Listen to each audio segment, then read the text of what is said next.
বাড়ির বাইরে অথবা গ্যারেজ ঘরে পার্কিং টাইলস ফিটিংস করবেন ভাবছেন, কত টাকা খরচা হবে চিন্তা করছেন? তাহলে এই ভিডিওটি দেখুন একবার।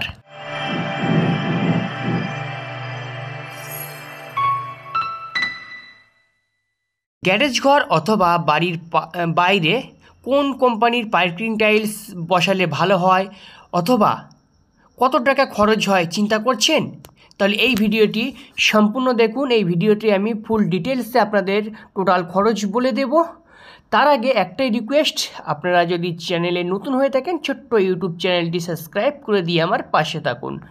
তো 100 স্কোয়ার ফুট পার্কিং টাইলসে আপনার খরচ হবে, 1 স্কোয়ার ফুট পার্কিং টাইলসের দাম আপনার 55 টাকা করে পড়বে, অর্থাৎ 100 স্কোয়ার ফুট পার্কিং টাইলসের জন্য আপনার 5500 টাকার প্রয়োজন হবে।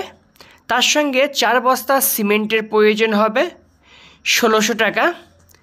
আপনার বালির প্রয়োজন হবে 15 বস্তা 1500 টাকা এবং ফিটিং চার্জ হবে 3600 টাকা। মোট আপনার 100 square foot parking tiles fittings করতে 12,200 টাকা খরচ হবে। তো মিস্ত্রি খরচটি আপনার এলাকাভিত্তিক মিস্ত্রি চার্জ অনুযায়ী কম বেশি হতে পারে, কিন্তু আমি যে টাইলস এবং বালি সিমেন্টের হিসাব দিয়েছি সেটা কিন্তু একই রকম লাগবে। এবার একটি প্রশ্ন, কোন কোম্পানির পার্কিং টাইলস লাগালে সেটি লংজিভিটি ভালো হবে এবং মজবুত হবে? তো এই বিষয়ে যদি আপনারা বলেন তাহলে আমি বলবো সবসময় যে কোনো ব্র্যান্ডেড কোম্পানির পার্কিং টাইলস ফিটিংস করবেন, তাতে আপনার কাজটাও ভালো হবে।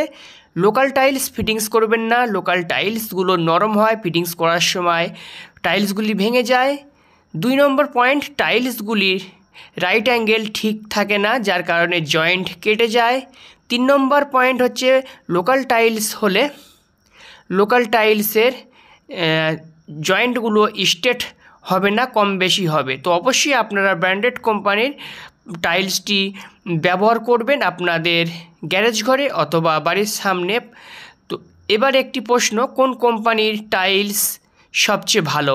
তো এই বিষয়ে যদি আপনাদের কিছু জানার থাকে অবশ্যই আমাকে এই ভিডিওতে কমেন্ট করুন, আমি আপনাদেরকে জানিয়ে দেবো কোন কোম্পানির টাইলস সবচেয়ে ভালো হয়। আর এই রকম ভিডিও আরও পাওয়ার জন্য আমার ইউটিউব চ্যানেলটি সাবস্ক্রাইব করে দিয়ে আমার পাশে থাকবেন। আর অলরেডি যারা সাবস্ক্রাইব করেছেন তাদেরকে জানাই অসংখ্য অসংখ্য ধন্যবাদ।